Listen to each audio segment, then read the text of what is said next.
reason why you folks are here, I know, is because you're very interested in Washington, and you're very interested in the history of Washington, and many of you are probably native Washingtonians.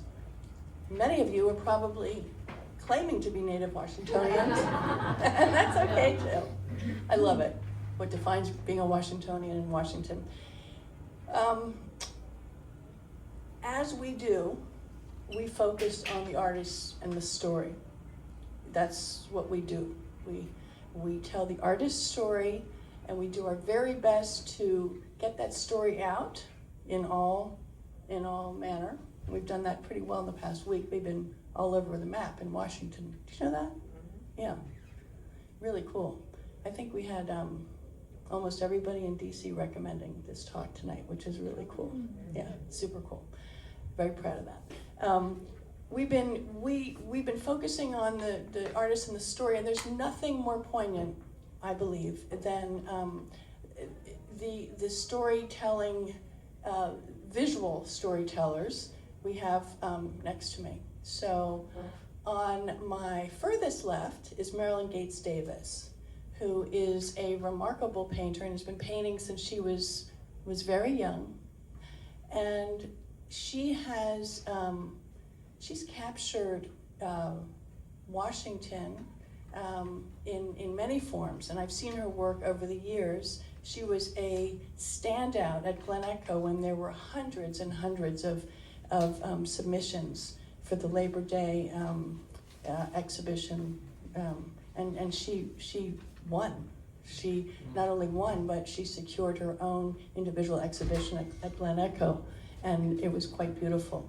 And we talked about doing something with Washington back in the day, and because she had painted something, an older fellow with a cleaning instrument, and he was wearing an old Redskins cap, and it was pretty neat. And what you came back with was a very contemporary, important consideration of that, which is, we're looking at the gentrification of Washington D.C. and where from here. So next to me, directly next to me, really excited, Sabiyha Prince is a filmmaker, a cultural anthropologist, a Washingtonian who has taken a good deal of her professional career to create an exquisite film, and I don't want to screw up the name. Actually, you tell us the name. Berry Farm, Community, Land, and Justice in Washington, D.C. Yeah, and we're going to hear more about Berry Farm. All of the paintings that you see of Marilyn Gates-Davis refer to Berry Farm. And I don't want to spend too much more time introducing you. I think you're going to speak for yourselves. But I do want to ask you, and you're going to share a mic. I want to ask you and welcome you. What drew you? What drew you to paint this particular community in this particular place? Washington is an extraordinary place. African American majority by 1970, but it started as a Federalist city that was built by slaves, and the African American community that evolved throughout that time by the 1970s was 71% of Washington D.C. Today we're at 43% or something around there. So a lot has happened. And Berry Farm, as you will hear, is an extraordinary look at an exemplary city. There are other cities in the United States that are African American majority, but this is the nation's capital. And this was originally built by slaves who then were joined by a surge of folks coming from, the deep South and the Great Migration, and there was a sizable black middle class here. Berry Farms is a great place to address this. Hello, everybody. Well, this whole series started with me when I was driving home. I was driving down Suitland Parkway, and I looked to my right, and I said out loud, I was like, I'm so glad they finally cleaned up that area over there, and I was referring to Berry Farms. And I said it, once I said it, I thought about it, I was like, I really don't know anything about this area to make that kind of comment. And it was based on things I had heard in the media, things I thought I saw on TV, and it really wasn't based on facts. So, because I felt convicted and a little guilty, I went home and started to Google. And when I Googled, I came across this lady's documentary, Berry Farm. And I started to look at it. I started to study it, and when I looked at it, it totally changed my view about what Berry Farm was, how it became to be, and the people that lived in it. And so that change in thought caused me to want to put it on canvas. And how can I tell that story? And so when I went to do that, I started just coming up with different images of how I could tell the story of gentrification, not only in Berry Farms, but nationwide too. And I came up with Where They Once Belonged. And that is based on a community putting people that are displaced from their community back into their neighborhoods. And that's what I tried to do with this series. And it was not a difficult thing, because once I came up with the idea, it sort of just started to flow. I wanted to be able to create a sense of community in and on the canvas about a group of people that were just basically displaced and put out. And because once I saw the documentary, I saw that these people, they had families there, they raised their children there, they had a sense of community there, they laughed there, they played music in this community. That was their home. It was just like anybody else's home, and these people were put out with no reason. Well, no reason that we could see, without seeing a dollar bill behind it. And so that's what the series is based on. And the connection, before you hand that mic over, between the visual connection I want to make is on the invitation to tonight's event, and over here, two dudes?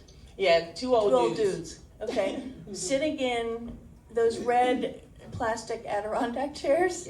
Yeah. And if you see this film we're talking about, as soon as you see this film, you say, oh, two old dudes. Yeah, and that's what I tried to do with a lot of the paintings. I had stories to go with each image.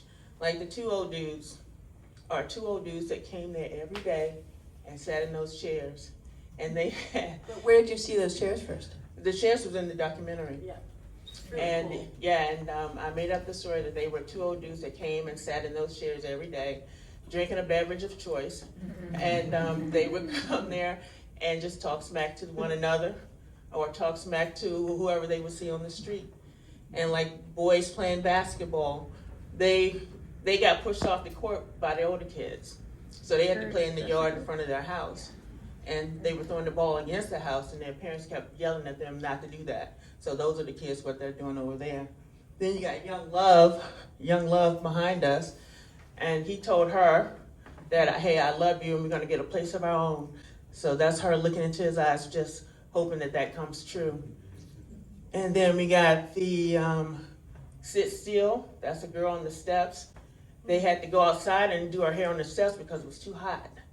It was too hot inside, and so they had to stay outside and do her hair, and then they were gonna go over to Aunt Becky's house later because she got AC. And so, and then the older lady, I don't know where the other painting over there, that's Miss Hattie. She had to get up at 8, it's called 8 o'clock in the morning. She had to get up early in the morning to go get some juice to take for medicine because she got to get it the day before. And she always passed by the young woman with her little girl. She didn't speak to her today because she was on the phone, but the little girl said hi to her, and she was happy about that. So That's the story. And the front, there's so many stories in your lead painting. Yes, that Oh, one. my Yes, goodness. got a lot of stories. Yeah, and we'll talk about medium and all kinds of things, but let's get to you, please, Sabiyha. Share the mic. Sure. What would you like me to say? I'd like to, whatever comes to mind, but hopefully it has to do with really what drew you to this. Well, I do have some things It's a to say. huge First of project. all, thank you all for being here. Thank you. You for inviting us, and thank you for the remarkable visual storytelling. It's very, very moving to me, because I think you've really captured something very powerful. And one of those things for me as an anthropologist who's written about gentrification, one of the key themes that I continually return to is the power of community and the power of social networks. For working class people in particular, that is currency, because people rely on one another in ways that when you have that upward mobility, you don't necessarily rely on people in the same way until you have a crisis. So what I've learned, I've done ethnographic research in Central and West Harlem. That was for my dissertation. I'm a cultural anthropologist again. Then I wrote my second book on gentrification in D.C. Great opportunity for me to delve into my city, born and raised, third generation. My mom was a native Washingtonian, and my grandparents all migrated here at different times. On my paternal side in the 1940s, and the maternal side, my grandfather came here from South Carolina at the age of 17, and he moved into Georgetown, where his family was there waiting for him with the whole migration, family support, extended kin networks, and all that sort of thing. So that's what this work represents for me. I think it's very, very, as you said, evocative, to tell the stories. And I'll just say, in my field of cultural anthropology, I'm going to date myself a wee bit here. When I got my doctorate, it was frowned upon for native-born anthropologists to do research in their native-born country. It was considered, you're supposed to be objective, right? And it's important to understand the legacy of anthropology. Anthropology is, I love it to pieces, I love the methodology. Historically, it is rooted in colonialism and imperialism. Those are just the facts, right? So Europeans and European Americans researched the others, right? That's the nature of the field. That's how you are objective, and that distinguishes us from sociology, because sociologists did the complex societies and we did the primitives. So here I come. I'm like, I'm not doing that bullshit. That's not, no, this is, whatever year that was, again, I'm gonna start dating myself. 1900s, late 1900s. And I had a mentor that supported me. So I did my research in Harlem. And I looked at things like this, community, the power of community, the wealth there, but particularly with Black, low-income, and working-class communities. That's the specificity that I feel like this work represents. And you can correct me if I'm wrong, that's what it gives. It's giving me the folks that are they're pushed aside. They're not valued, they're not seen, they're seen in boxes, unfortunately, and there's so much there to uncover. There's so much contributions that have been made. So thank you for your contribution to amplifying that. So let me ask, let's get to the history of Berry Farm, because this is going to be emblematic.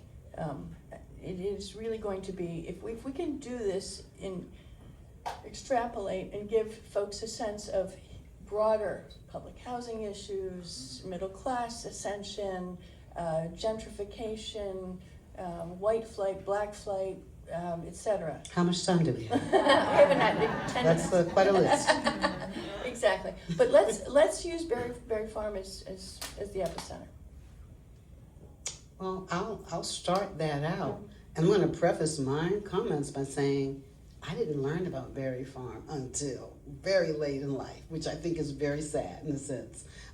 D.C. public schools all the way up to the 9th grade, then I was 9, 12 through Catholic school. We didn't learn about this history. When someone says Berry Farm, you think hood, you think danger, you think bad neighborhood. I'm just gonna be honest. Those were the messages that I learned growing up. It wasn't until I started organizing and working with Empower DC. Empower DC has been active in Berry Farm and Ivy City. Tell us quickly what Empower DC is. Empower DC is a grassroots organization. They are citywide in terms of their focus. I would say their primary campaigns are around racial equity, environmental justice, public housing, keeping people in place, and building community power, helping people to understand we can impact our lives by being organized and speaking to power. Is it DC specific or is it around the country? It's very DC specific. It is one Empower DC and it is DC specific. And so they've been active in Berry Farm for quite a long time. The executive director's name is Pariza Nowrouzi. She's an Iranian American from the DMV, and she has been the leader of this organization for quite a while now. First it was co-directed with her and Linda Leaks. Now it's her alone. So the Berry Farm piece. I started working with them. I learned about Berry Farm. It's like, this is nuts. I'm learning about my own community from, my community broadly speaking, from an Iranian American organizer who grew up in Potomac, Maryland or something. You know what I'm saying? So the ironies are always there for us to learn from and grow and expand from. And what I learned was that Berry Farm is a neighborhood that traces its history back to the Reconstruction period. Just very quickly, formerly enslaved people wanted to, of course, go on with their lives after emancipation, and they purchased plots of land from the Freedmen's Bureau. That land was... Back up for a sec. Yes. Freedmen's Bureau. Oh, Lord. The Freedmen's Bureau was, of course, an institution, government-based, that was responsible for many, many things. But one of them was just helping to resettling the formerly enslaved people. And there's a whole bunch of history there. So a former enslaver, whose last name was Berry, sold acres of land to the Freedmen's Bureau. They then turned around and sold, I would say, enslaved people purchased land from the Freedmen's Bureau. That was from Mr. Berry, to build their own homes. And that's what they did. So we're talking about 1867. Could you explain, I mean, I'm ignorant even though I've lived here. We are, so hold long. on, hold on. Exactly where it is. We will. We're gonna tell you where it is, but we can't take questions from the audience right now. Just can't. We're not ready. All right. It's in yeah. Southeast. All right, it's in Southeast, and we could do a map, but give us some landmarks. Give us some landmarks. Suitland Parkway, 395 Howard Road, Martin Luther King, and Marion Barry. It used to be Hope Road, now it's called Marion Barry Road. It's New near Hope all Road, of that. New Hope Road. It was called Good Hope Good Road. Hope Road. And with the building of the interstate, that broke up that community. And so it split, and so people no longer had access to the river and things like that. So yeah, that's kind of where it's located. If you put it But in your originally, map, Freedmen's Bureau, after this happened, the original structures were, they were demolished because no, but what were they? they were made of wood. They were a bunch of wooden Were they homes. houses? Were they? Oh yeah, they were homes. Yeah, They were were formerly individual- enslaved people individual who homes. built their homes. Yes, exactly. By candlelight. Why did they have to do that? They were trying to get their lives together. They were rebuilding. All they wanted to do was just live and start like the rest of us. However, I'm going to shorten this tremendously for the sake of time. The Great Migration, which we're all familiar with, that's how my ancestors came to DC. There is a tremendous need for housing with the Great Migration. Huge. Why couldn't black people just live wherever they wanted to live across Washington, D.C.? Because of racism and white supremacy, they had to go to a pre-existing black neighborhood. This is something that is repeated all over the country, in North Carolina, Georgia. I found out it's a part of my family history. My father's from Asheville. His family lived in a home that was demolished so that the city could build public housing. So that's what happened with Berry Farm. Black homeowners' homes were torn down so that public housing could be built there to accommodate the black people that were coming up from And this the was South. the 1930s. This was the 1940s. 40s. Okay. All right. So 1940s. There's public housing, and these are apartment structures, And townhomes. townhomes. specifically townhomes. How So that's many important to people? keep in mind. How many? Because it's There really were 400 some odd units. people had yards and they had fronts. And, Undoubtedly, that was a part of the construction. They had yards, they had backyards, they had front yards, they had community. They could look out the window and see people and say hi to their neighbors. And these are people that all had jobs, by the way. These are folks who the government had opened up, the racism had momentarily dissipated, and people were able to get jobs. And it was also for people who were in the military. So you're talking about a community of working class people, people that have ambitions to move up, and people who were doing all the right things. and at this time, there were covenants across the city and across Maryland, and I suspect Virginia as well. No Catholics, no blacks, no Jews. But it was early enough that I think it might have been at that point just no blacks, and then and they added to their list. But concurrent with this is this exclusion. It's a systemic exclusion, and where is if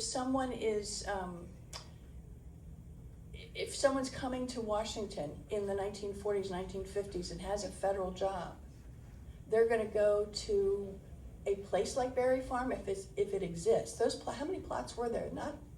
There were like 300. How many plots were there? 440. There's 442 units. Units, and those are all equal size, correct? Yeah.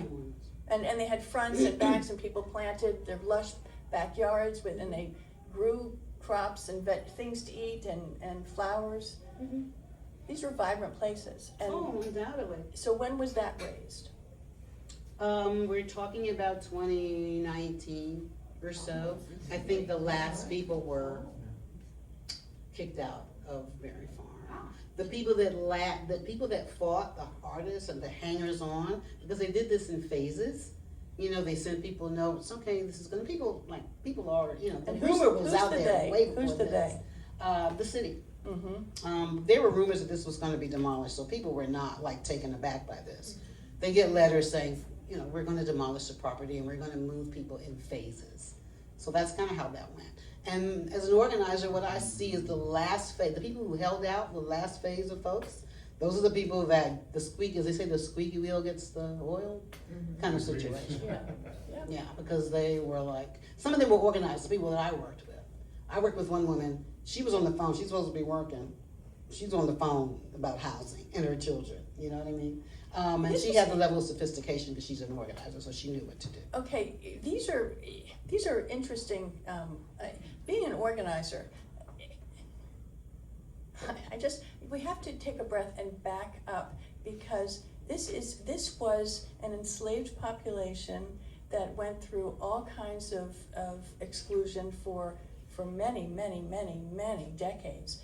And then when there's an opportunity to somehow get education or even job opportunities, in fact, it was a burgeoning middle class here of black Washingtonians. Oh yeah. In Washington, not in PG County, in Washington D.C. A lot of them are in Peachy County now, though. Yes, but back then, and then what happens? What happens? Well, what happens post-demolition? It was pre-demolition.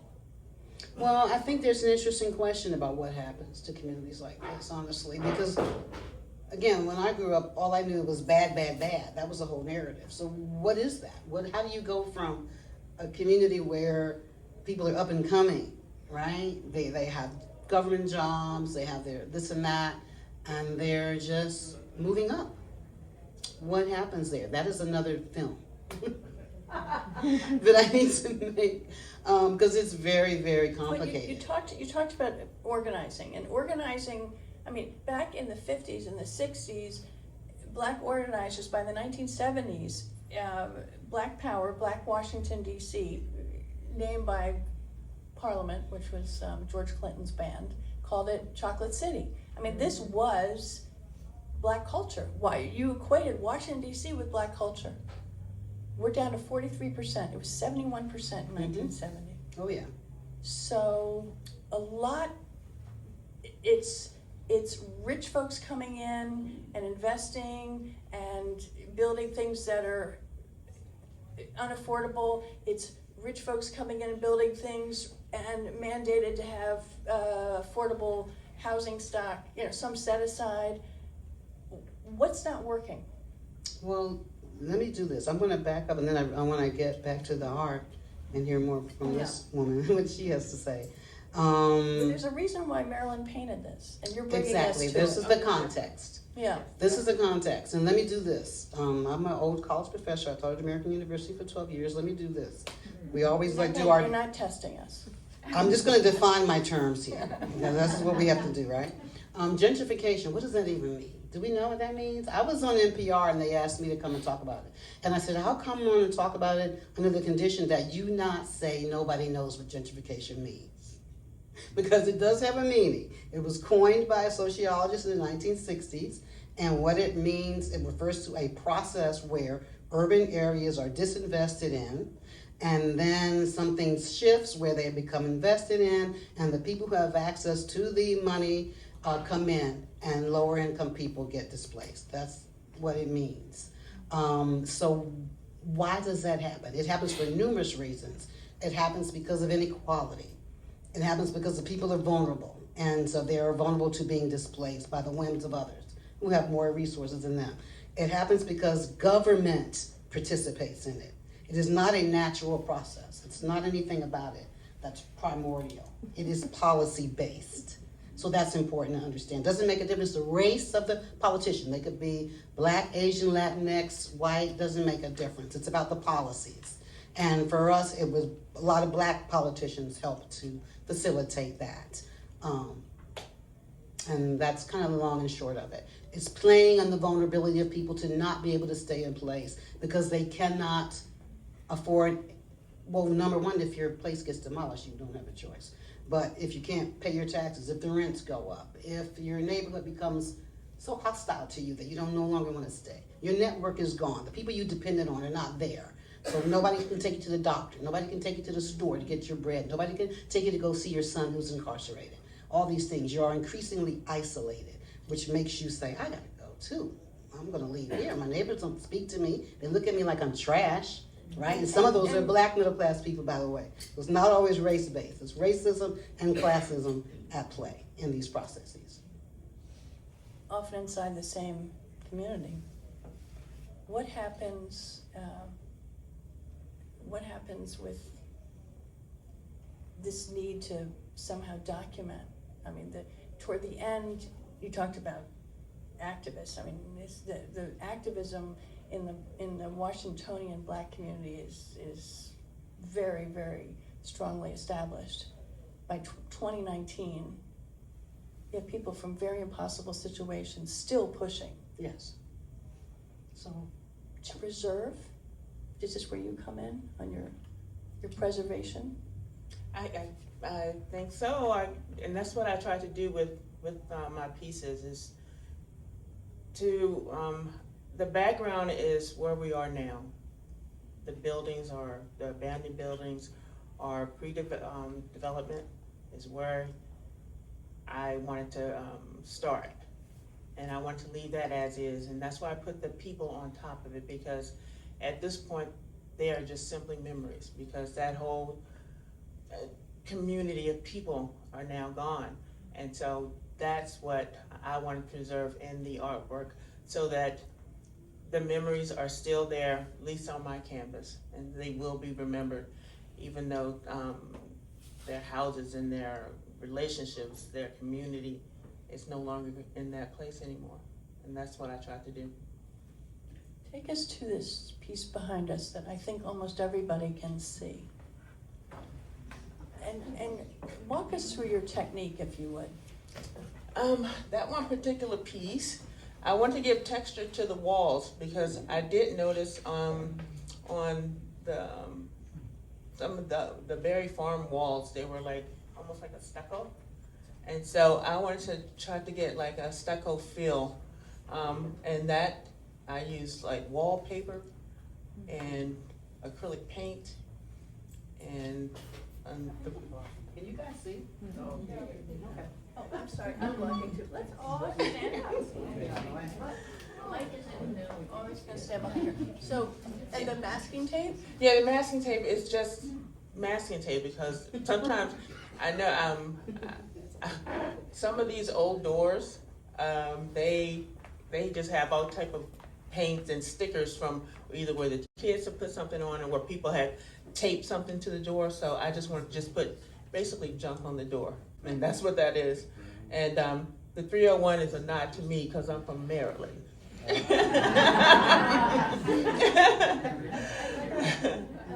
Talk about some of the other materials you're using, especially when you superimpose those who were with what is now. You're referring to just Ghostish. so yeah, the ghost, and like I said, I don't like using the word ghost because ghost implies that someone might be dead, and the people are not dead; they are still with us, and so that's why I'm using the word memories. They are memories of what used to be, and so that's what they are in the space right now. What used to occupy that space, and so with the old woman, 8 o'clock in the morning. That's just done with a lot of collage, newspaper, magazines, and the windows, the bars for the windows. I used the black netting to represent the bars on the windows. Yeah, it's really, really effective. And don't forget to try to look through the windows. And it took me quite a while to see this. Others probably much more observant, but I was so proud of myself when oh my gosh, look at that. Yeah, it's just wood, it's painted wood. But she thought I think you thought I used real wood. No, also there are dollar signs that are sort of messages of, it's really quite effective, and wow, I just kind of blown away by it. So where from here, and I don't want to absorb all the question time, but just one more question from me, sort of where from here? I mean, you've done this doesn't end here, your involvement, your aspiration. I like telling stories, and so I am looking into my next story to tell, and so that's what I'm doing now. So stay tuned. Yeah.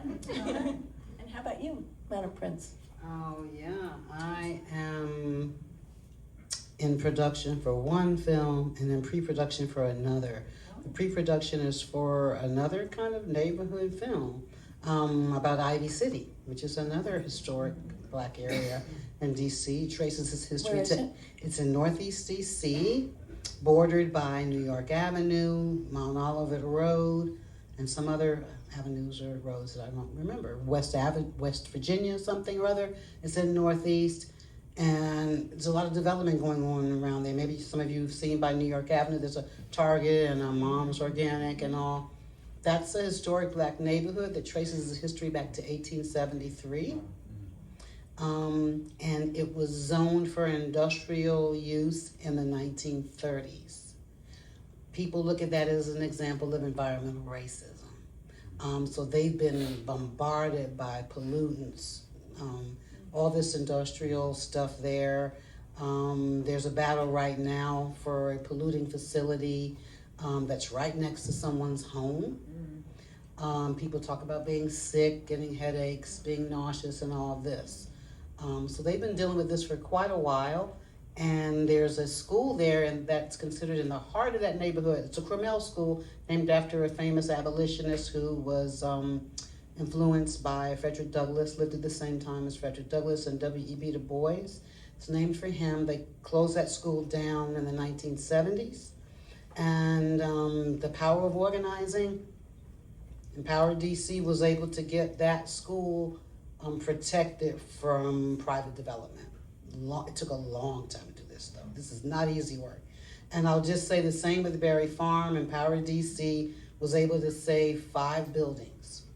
All the other buildings were demolished. Empower DC was negotiating with the Housing Preservation Zoning Board, whatever. So those buildings were not supposed to be torn down. Those are along which road? I forgot which road. That is off Stevens Road. Stevens Road. And what will you do with them? What will happen with them? The fight is a continuous process. Marilyn, yeah, It's get in not- on this. Get in it's on this not- fight. Yeah, we could use you. All right, we're gonna open Yeah. this up to the audience, please. Been very patient, I'm sorry. Who asked that? You had a question. Did we answer your question? Somebody need a mic? Yes, ma'am. So Oh, the- name, please. Oh, my name is Nancy. So when the houses were demolished, who actually owned the house then? Did you hear this? Those were privately owned homes. Well, So then this how was could they be eminent forced out, is what I eminent couldn't domain. understand. Yeah, eminent domain. domain. Oh, my gosh, okay. And so then what is there now? That was the other thing. It is all demolished. It is flat with the exception of senior housing. If there's a senior housing facility, which is a part of it's very common. I see this in other situations like Arthur Caper Kellsburg and others where the area gets demolished. The first thing to go up is senior housing. So senior housing is up, not up and running, but up. And everything else is flat, except for the buildings that we preserve through our organizing. And what is going to happen with those buildings, we do not know. They are owned or they are leased by, the city has leased that land to an institution in Chicago. So we are negotiating with them. The Empower DC's desire, goal, dream is to control those. One building would be a museum. Another one would be for community upliftment, something for organizers to have a hub. Just, we've been doing work with the community, doing these sessions where people come in and tell us what they want, and the people have spoken. So These are the houses on Stephen? yeah, those are the 5 buildings that were preserved. Next question. Brenda Seiler, always good for a question. Thank you for this program. I'm Brenda Seiler. I'm a writer with the Washington Informer newspaper on MLK, formerly Nichols Avenue. My first elementary school in the District of Columbia in the 50s was Burning Elementary, right on the edge of Berry Farms. Brenda Seiler went to elementary school right on the edge of Berry Farms. I knew nothing about Berry Farms because when we moved to Northeast Riggs Park, it was the summer between kindergarten and first grade. So there were things that I was not aware of. But one of the things I do remember that is somewhat of a landmark over in that area where it's now MLK is St. Elizabeth's Hospital. Oh, yeah. Every state has a state mental health institution. St. Elizabeth's was the one for the District of Columbia. It would not be unusual to hear the patients screaming. So Brenda Seiler, who is with the Washington Informer, great newspaper here in town, says that in the neighborhood was St. Elizabeth's, which is the legendary, what they called back then an insane asylum, and probably was an insane asylum. If you weren't nuts, you probably turned nuts getting there. And part of St. Elizabeth's is going to be Department of Homeland Security. Yeah. So Brenda, you have a question. Yes. What's your question? My question is, as you look at gentrification in other cities, I know you were focused on DC, what similarities did you find? Was it always communities that were taken over Jump in. by the government? Are there some sameness there? Oh yeah, there's lots of similarities, because there's the whole urban renewal piece, and that was a nationwide thing. So that destroyed a lot of communities, just anywhere. Pittsburgh, just pick a place, just look at a map and throw a dart. The whole highway construction was a thing, Separating. demonizing spaces. Georgetown was gentrified, black folks had to leave out of there through slum removal and beautification acts. So it's like, this area sucks, let's, rather than let's invest, let's see what people need, let's support. That's a frequent pattern that we see across the country. It's preying on people's vulnerabilities is what it is, right? Were some of the earliest black landowners in Georgetown? a lot of these folks, I can't answer that, because some of Anybody these answer that? folks were Yes? homeowners, but some of them were renters. My Okay. grandparents, they were renters. They were renters. low-income people that migrated up from the South. They didn't have the resources to buy. But I also did some oral histories of some people who were professionals. There was a guy who was a dentist, and his wife, they started one of those first churches, black churches over there. There's a few black churches still in Georgetown. So I think it's a mixture of all of that. I understood the Educated folks, early working freed class. slaves, there was an enclave There there. was, yep, Yeah. exactly. Judy Greenberg, you have the floor. I have a question. First of all, thank you, because this is fabulous. Did you hear that? She said it's fabulous. Just Coming from New York originally, I had no clue about this, but it's no surprise to me. My question is about the artwork. So you envision. Judy ran for a long time the Krieger Museum in Washington D.C. I'm just showing you off a little bit. You should, you do great things. That's right. Yeah, the images, compositions, they're from your head, or are they from photographs, or how are you putting that together? The people are Red some. chairs, red chairs, red chairs, red chairs, red chairs. Red chairs, okay. Red chairs are from the documentary. That's the background. Okay. A lot of the backgrounds are three of the images are from the documentary, and because I got some of the architecture from Berry Farms to use, especially for the basketballs. That's the Berry Farms architecture for their doors.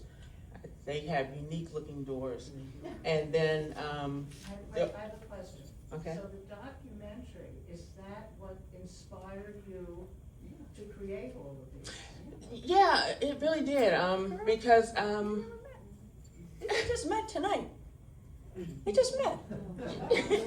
yeah, and once I started looking more into it, and I saw the people in the documentary, I wanted to do more with it, and so then that's when the ideas started to come, and once I got the backgrounds, like I said, the backgrounds started to speak to me, and to me, I made up stories to go with the backgrounds, and then then the people came. That's great.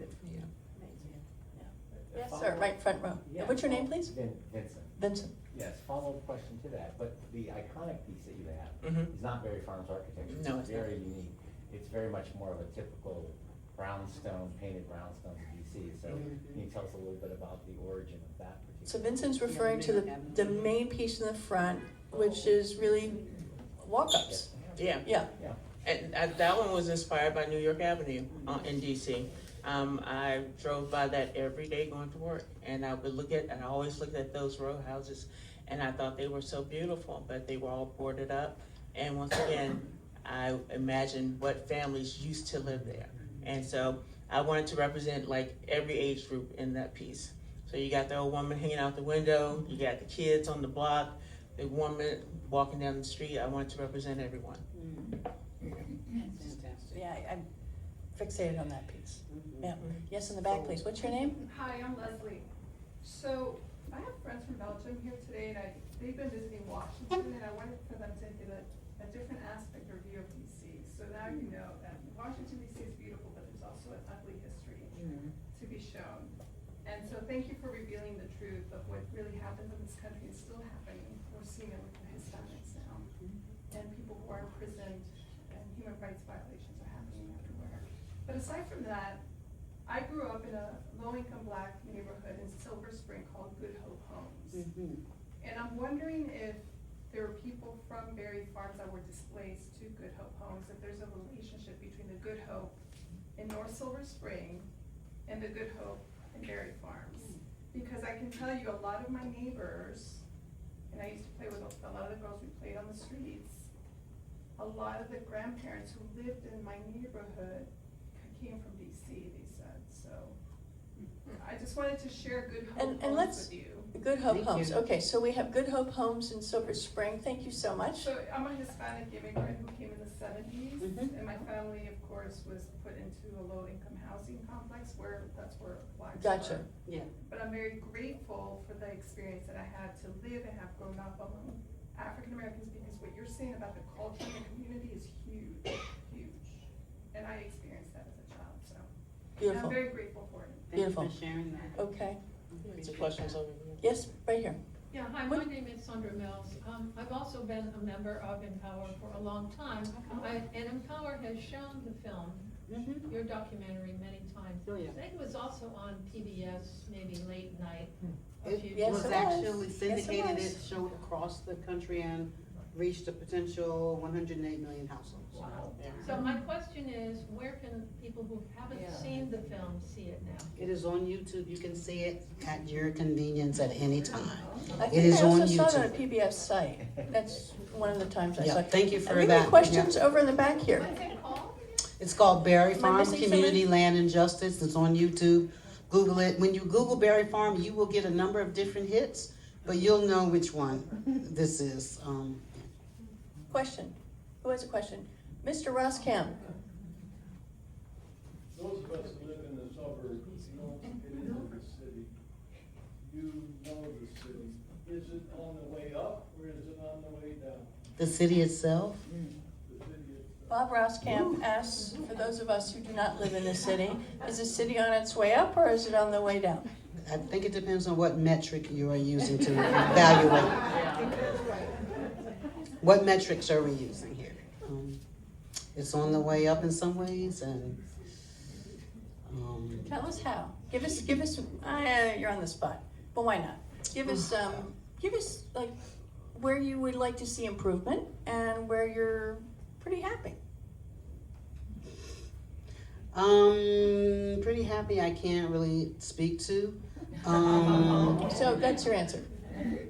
Areas of improvement, well, we saw crime dropping, so that was an improvement. I think the arts community is still very vibrant, as we can see from the person sitting next to me and from my community that I'm a part of. I'm an old timer, if you will, and I'm connected to a number of different communities of creative people, and I see them being, I don't know about the funds that they have to do what they do, but they're very inspired in this moment.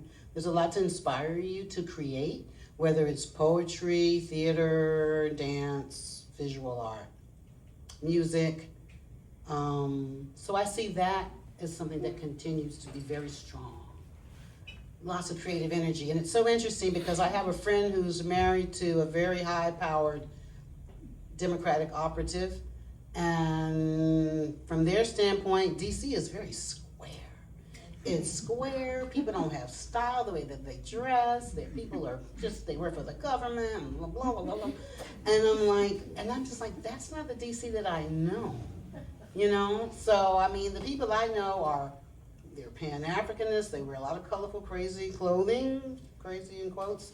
They're queer. My brother is a gay man. He's a poet, actor, jazz singer, Christopher Prince. And their community is not boring at all. You know what I mean? So I just don't see what people see. And I think sometimes that speaks to, people say, the DC-Washington dichotomy. DC is the people, and Washington is the government structures and the people that come and go. And always talk about this idea of being, what's the word that begins with a T? Not tenuous, but transient. Thank you so much. Transient, which I don't relate to. Do we have anything over here? Any questions over here? Can I stir a question over here? Name, please. My name's Paige. I'm just wondering, in your opinion, do you think DC statehood would help combat gentrification or not really have? Would a DC positive- statehood help combat gentrification or not? Or, yeah, Or- or just not help, or? That's a or- good question. I would just say this, gentrification was caused by politicians. So, Get a little more specific there. well, it's policy driven. So, policy is created by politicians. So, if we have statehood, I'm for statehood, by the way. I just don't think of it like as a magical thing, but as a tool that we can use to continue to be engaged with our leaders to fight for what we need and want. So I think it's a good thing, undoubtedly. Will it automatically end gentrification? Population's already almost at 40%. So that's not gonna magically come back. There would have to be incentives and things put in place to bring people back, and structural factors would need to be addressed in order to facilitate that. Anybody over here? Mrs. Roskamp. My name is Diane. Diane Roskamp. Thank you for being here tonight. This is super interesting, amazing. We have a school in Southeast. Have you done work, and are there any facts on Southeast? Facts on Southeast. Can you repeat? You want data? You want educational data? On Southeast, the neighborhoods of Southeast, how So where is the Washington School for Girls? on Mississippi And and Mississippi, Rising housing. Mississippi and, And the school is Washington School for Girls. yeah. So this is a school designed for children, to give children a leg up who might not otherwise have access to independent school education. Little girls in that neighborhood. Okay. I'm not an expert on Southeast, honestly. I grew up in Ward 5, and I grew up with the same prejudices and stereotypes that other people grew up with when it came to Southeast, quite frankly. So that's Ward 8. I see that area as the area where the majority of black population does live. They have a higher percentage of black folks over there. And I see people moving over there. I see educated, middle-class black people moving over there too. A lot of people that I meet, that's where they live, interestingly. They don't live in Northwest.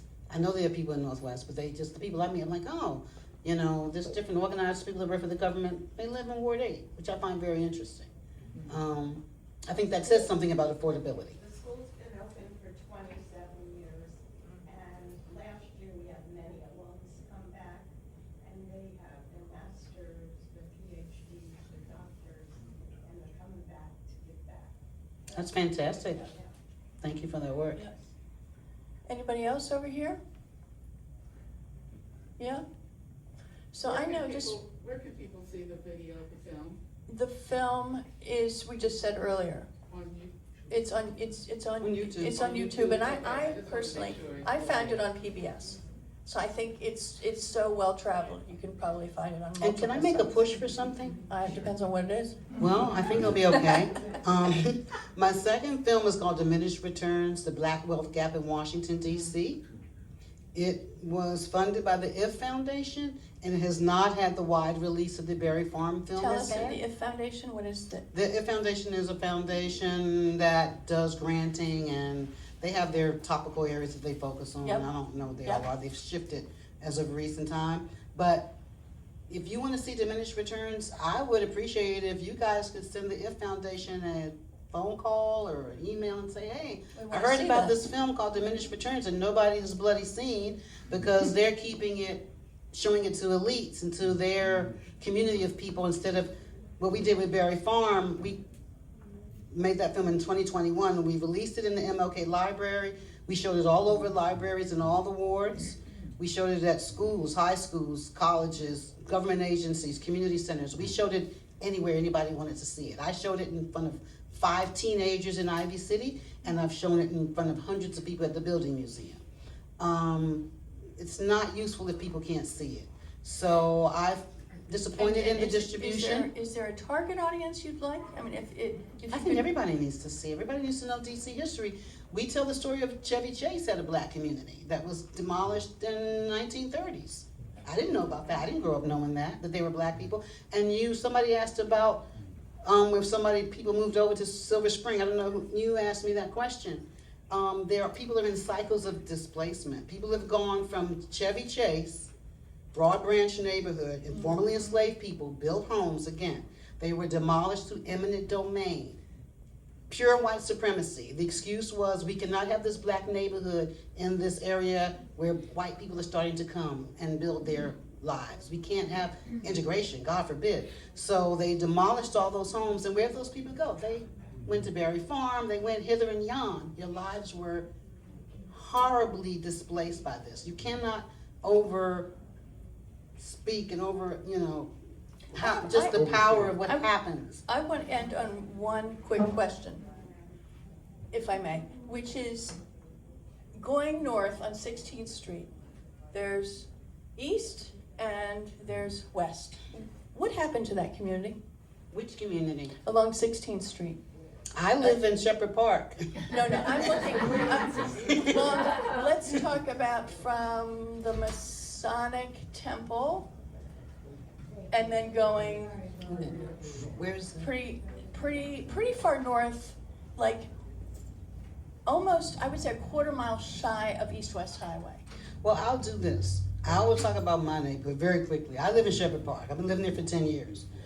When I grew up, we called it the Gold Coast. I'm a native Washingtonian. That's what it's called. That's what we called it. Yeah.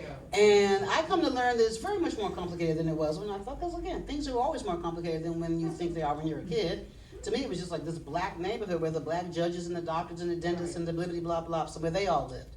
And but it was more complicated than that. It was a white neighborhood that was Catholic, and then it became Jewish, and then the Jewish people were more progressive, and they fought for black people to be able to live there.